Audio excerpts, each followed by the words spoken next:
When I first looked at the elements of the story we're about to see, I was fascinated, not just by the beauty, the sheer beauty of the video, but also by the clarity of the message, and you'll see what I mean.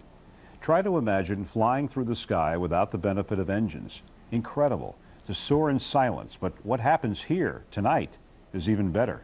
Tonight, News 3's Don Clark introduces us to some pilots and their passengers who never expected to be rising above the limits.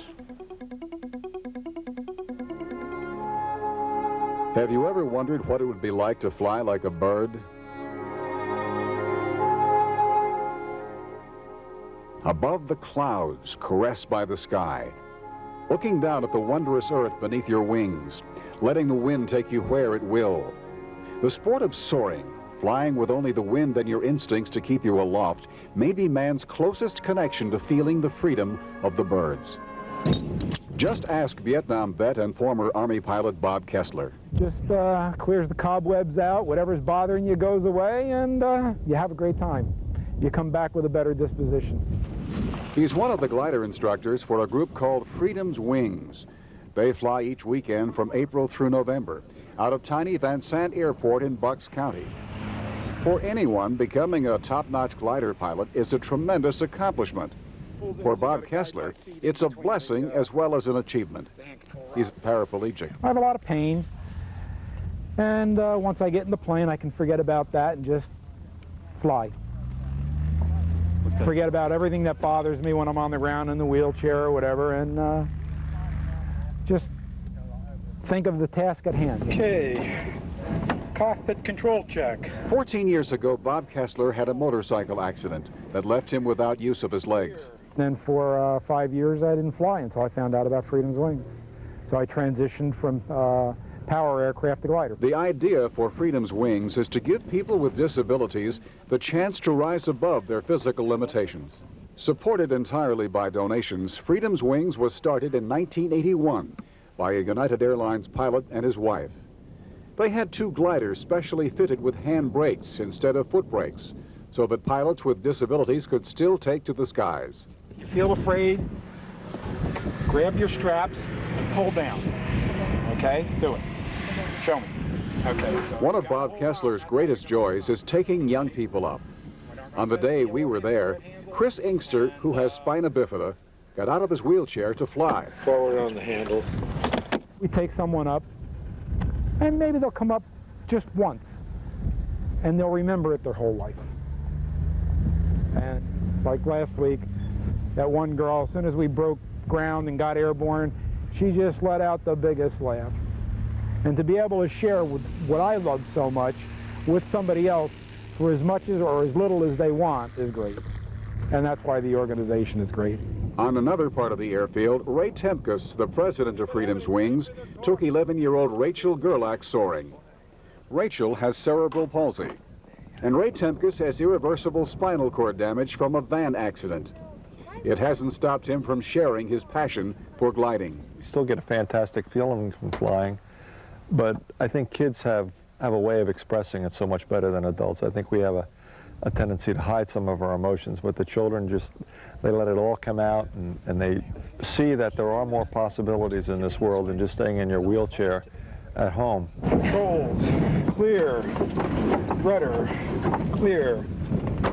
Dive brakes, clear. After all the safety measures are checked, the glider's ready to get airborne. A power plane hooks onto the glider and pulls it into the air.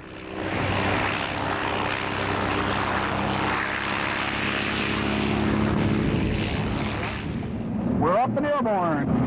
At an altitude of around 2,000 feet, the passenger or the pilot pulls a knob that disconnects the two aircraft. There goes the tough plane. Then you're soaring.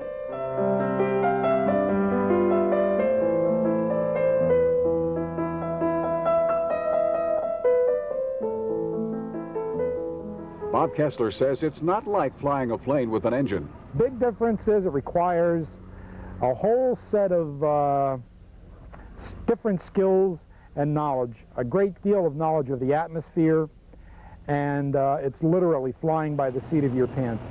It's back to the days when the Wright brothers were flying. You're reading the ground, you're reading the sky. Kessler and other pilots can keep their planes aloft for hours at a time by finding thermals, pockets of air that rise from the ground after being heated by the sun. We know it's there because we can feel it. I'll feel one wingtip lift, so I'll turn right into it, and I have a couple of instruments in the plane that tell me whether I'm in a rising column of air or a sinking column of air, and then I just make a turn like the Eagles and the Hawks, and I watch myself go up. When Chris Inkster touched down, he had a special feeling. It felt good to not be in my wheelchair for a little bit. And when Rachel Gerlach came in for a landing, she was delighted. Everything's so tiny.